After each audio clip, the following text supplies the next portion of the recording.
Dennis Rader. Dennis era um pai de família dedicado. Tinha alguns problemas de raiva, mas era considerado uma pessoa amorosa com a esposa e os filhos. Ele não só chegou a assumir a posição de líder de uma equipe de escoteiros, como também era presidente do Conselho da Igreja Luterana de Cristo.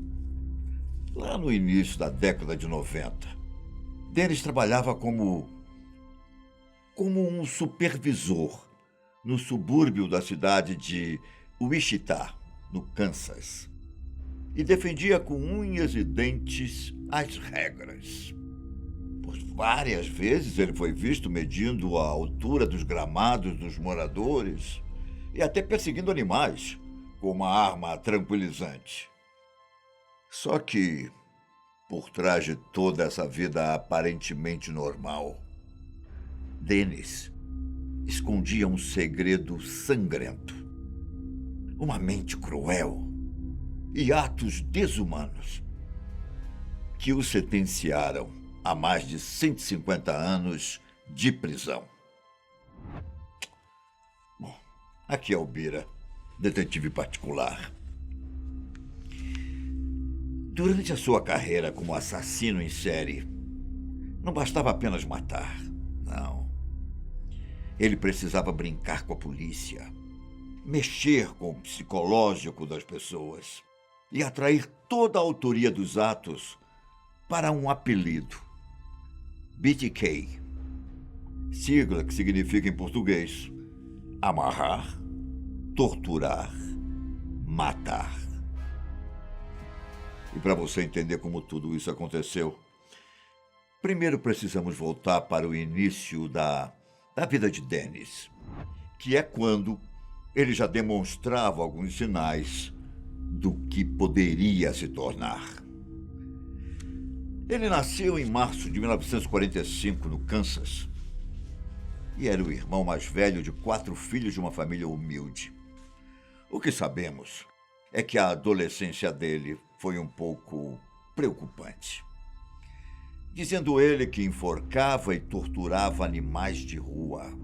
Cuidado, cuidado, para quem gosta de brincar matando animais. Muito cuidado. Inclusive, foi nessa época que Dennis começou a desenvolver algumas fantasias sexuais. Mais do que o normal e um pouco mais, digamos, estranhas do que as fantasias de outros homens, né? Talvez estranhas não seja bem a palavra. Cordas eram alguns de seus objetos favoritos. Ele usava para amarrar as mãos e os tornozelos, e muitas vezes as usava enquanto se masturbava, com um saco na cabeça. Dennis até mesmo recortava fotos de revista com mulheres que ele achava interessante e ficava imaginando como poderia prendê-las. Ele ingressou na faculdade, mas abandonou para entrar para a Força Aérea Americana. Foi uma época em que ele mantinha as aparências e não externava completamente os desejos sombrios que cresciam cada vez mais nele. Depois da Força Aérea, ele se mudou para Wichita e começou a trabalhar como eletricista. Bem na época em que conheceu Paula Dietz, com quem se casou em 71. Paula, inclusive, não fazia a menor ideia que passaria as próximas décadas morando com um assassino em série. Dennis acabou sendo demitido do trabalho em 73. Um ano antes de cometer seu primeiro crime. Era janeiro de 1974, e enquanto Paula dormia, Dennis invadiu a casa da família Otero e matou todo mundo que estava lá. O pai, Joseph, a mãe, Julie, a filha, Josephine, de 11 anos, e o filho, de 9, que também se chamava Joseph. Os adultos foram espancados e estrangulados no próprio quarto, enquanto as crianças assistiam a tudo. Depois, a menina foi levada até o porão, onde Dennis a observou morrer sufocada, enquanto se masturbava. O mesmo aconteceu com o irmão dela, que foi morto com 3 sacos na cabeça. Dennis levou um relógio, um rádio e roupas íntimas da menina como uma espécie de lembrança do crime. Ao voltar para casa, ele foi dormir e se preparar para o dia seguinte, já que ele era um dos líderes da igreja. Ele fez a vítima seguinte apenas alguns meses depois. Dennis observou por alguns dias o apartamento da universitária Catherine Bright, de 21 anos, antes de fazer a investida para esfaqueá-la e estrangulá-la. O plano quase deu errado, já que o irmão dela estava presente no momento. Dennis chegou a atirar nele 2 vezes, mas o jovem sobreviveu e conseguiu descrever para a polícia que ele tinha olhos psicóticos. Ainda em 74, enquanto a esposa estava grávida de 3 meses do seu primeiro filho, Dennis decidiu brincar com a mídia e começou a assumir a autoria dos crimes através de cartas anônimas. A primeira ele escondeu em um livro dentro de uma biblioteca pública e ligou para um jornal de Wichita, dizendo onde estava. No texto, Dennis disse que ele não conseguia se controlar e que ainda planejava matar de novo. Foi nesse momento que surgiu o apelido de BTK: amarrar, torturar e matar.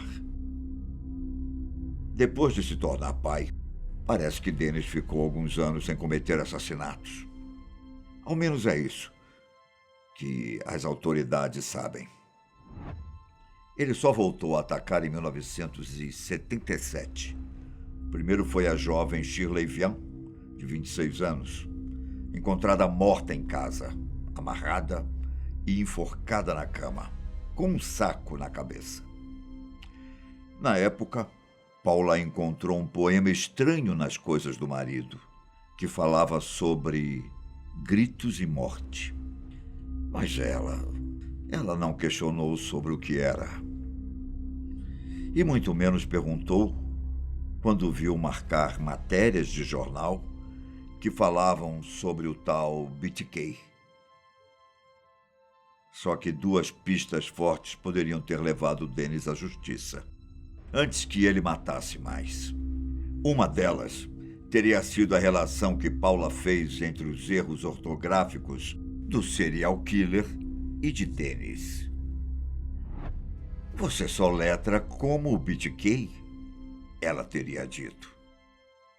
E a segunda tinha a ver com a caixa lacrada que ele guardava em casa. Se ela tivesse investigado, teria encontrado roupas íntimas das vítimas e fotos de Dennis se vestindo com as roupas das mulheres que ele assassinou. Algumas com ele refazendo a cena do crime.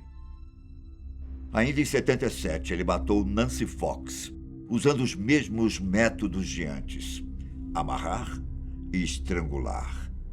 O cara chegou a ligar para a polícia assumindo a autoria do crime. Momento em que a voz dele foi escutada pela primeira vez. Em 79, ele até tentou matar uma mulher chamada Anna William, mas desistiu, porque ela não apareceu no momento planejado. Na ocasião, ele deixou uma carta com o poema: "Oh, Ana, por que você não apareceu?"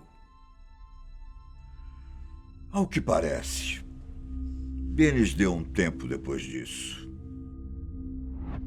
e voltou apenas em 85, quando assassinou Marine Hedge, de 53 anos, amarrada e estrangulada.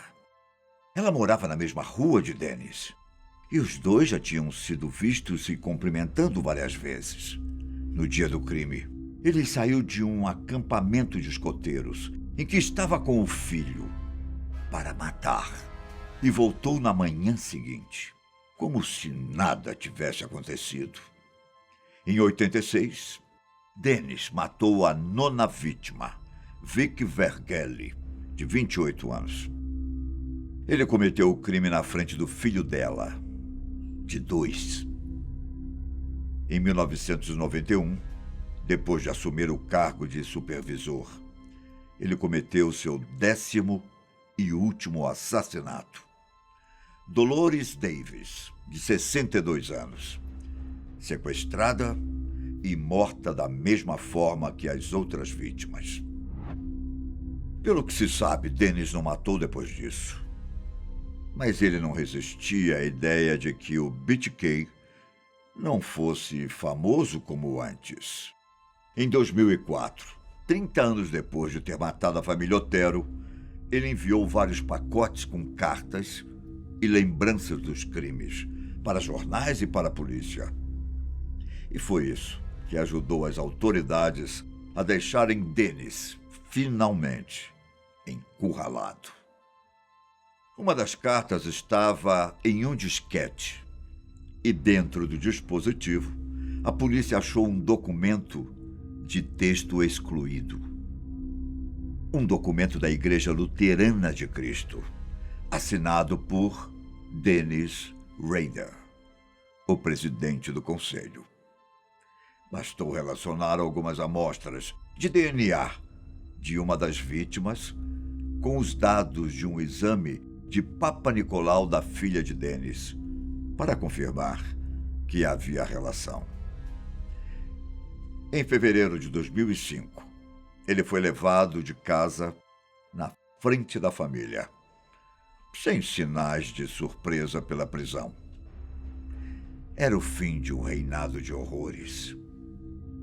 Mas parece que, mesmo assim, Dennis não estava preocupado.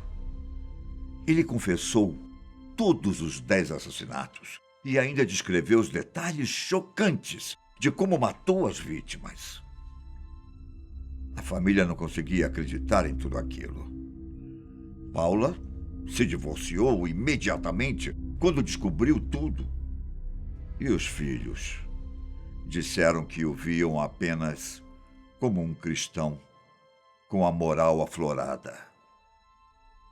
Aos 60 anos, Dennis foi condenado a 10 prisões perpétuas consecutivas, com um mínimo de 175 anos até poder pedir liberdade condicional.